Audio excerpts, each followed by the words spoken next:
Comment vas-tu? J'espère que tu vas bien. Et aujourd'hui, nous allons parler de quoi? Le type de cœur que tu as dépend de ton élévation. Oui, oui, le type de cœur que tu as dépend de ton élévation où Dieu va t'amener. Et tu sais, des fois, le Seigneur ne peut pas nous permettre de rentrer dans certaines bénédictions parce qu'il sait à travers ce business, cette entreprise, ça peut risquer de nous perdre. On peut devenir une personne qui est hautain, qui va mépriser les autres sans se rendre compte. Des fois, on pense que c'est le diable, c'est la sorcellerie, mais c'est le Seigneur en fait qui nous résiste parce qu'il y a des choses avant d'acquérir cette bénédiction, il y a des choses qu'il veut que l'on comprenne, il y a des comportements, des caractères qu'il veut que l'on change en nous et malheureusement, tant qu'on n'a pas conscience de ça, plus on passera du temps dans le désert à tourner en rond parce que le Seigneur, oui, il veut nous bénir, mais s'il sait qu'il va te donner cette richesse, que tu vas te corrompre, que l'argent va te faire devenir une personne hautaine, une personne méchante, une personne qui va mépriser les autres, mais il va te dire, mais pourquoi en fait je te donne ça et au final ça va te changer, tu vas te perdre dans toute cette gloire, tu vas perdre ton âme et tu vas mépriser les autres. Et ce matin au culte, il y avait le pasteur qui donnait son témoignage et ça m'a vraiment beaucoup touchée.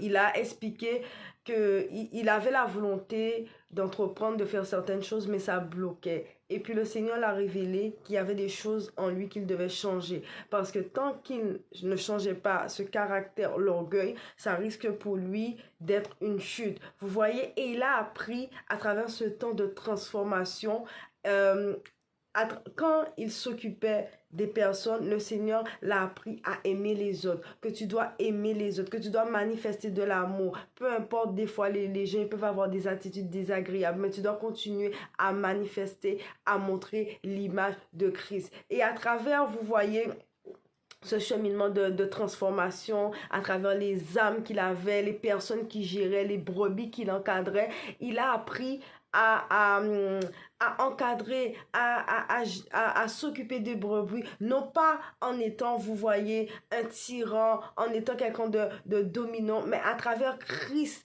à travers la parole qu'il a appris que oui, on peut encadrer des personnes, on peut diriger des personnes en manifestant l'amour, en étant comme Christ, parce que c'est ainsi en fait que Christ, quand il était sur la terre, il s'occupait des uns et des autres. Il manifestait son amour. Il allait vers les autres. Il priait pour les malades, etc. Mais quand vous n'avez pas cette préparation et vous êtes dans le monde, mais les gens vont vous dire, tu sais, pour avoir le pouvoir, pour avoir le succès et tout, etc., ben, il faut le leadership, dominant. Tu dois écraser les autres, tu dois piétiner les autres. Pour avoir plus de pouvoir, tu dois aimer l'argent. Il faut plus, quitte à te compromettre, toutes sortes de choses. Et vous voyez, et il expliquait une chose qui m'a interpellée, c'est qu'il y avait certaines personnes, quand il discutait avec elles, les personnes disaient que elles, pour pouvoir prospérer, réussir dans leurs affaires, ben, tous les matins, ils se réveillent à 3 heures du matin, ils font des espèces de prières bizarres pour que quand les personnes, elles viennent dans l'entreprise, pour qu'elles ne les résistent pas et qu'elles sont d'accord avec tout ce qu'elles vont proposer. Il y a d'autres qui disent que oui, elles ont été voir des marabouts, faire des choses et son concurrent est devenu fou, a perdu la tête. Donc, vous voyez, donc vraiment, quand vous n'êtes pas préparé spirituellement à porter certaines choses et vous allez aller là, vous allez dire oui, voilà, moi je veux monter mon business, je veux monter mon projet, je veux prospérer, super, voilà, c'est bien, mais vous savez pas à quoi vous attendre, que dehors en fait c'est un monde de requins, que les gens sont prêts à tout pour avoir le succès, à tout pour avoir la gloire et tout, quitte à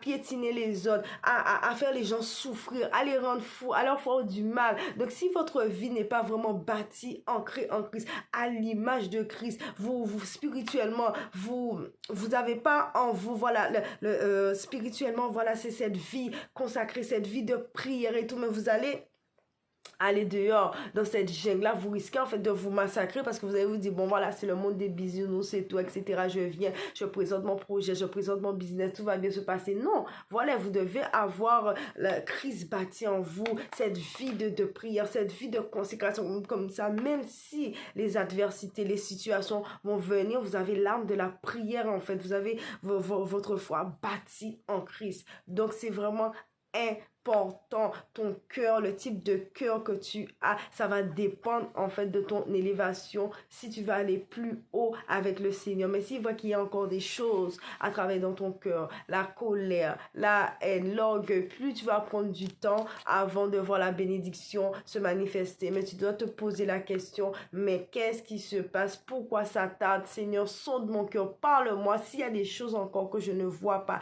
et qui me bloquent, tu dois me les révéler. Travaille mon cœur, change mon cœur pour que tu ne restes pas comme le peuple d'Israël pendant 40 ans dans le désert parce qu'ils n'avaient pas compris que le Seigneur était en train de les éprouver, en train de travailler leur cœur, en train de travailler leur caractère avant de recevoir la bénédiction. Tu dois avoir l'épaule qu'il faut, les capacités pour pouvoir gérer ces choses afin qu'elles ne t'engloutissent pas. Donc je te dis à bientôt.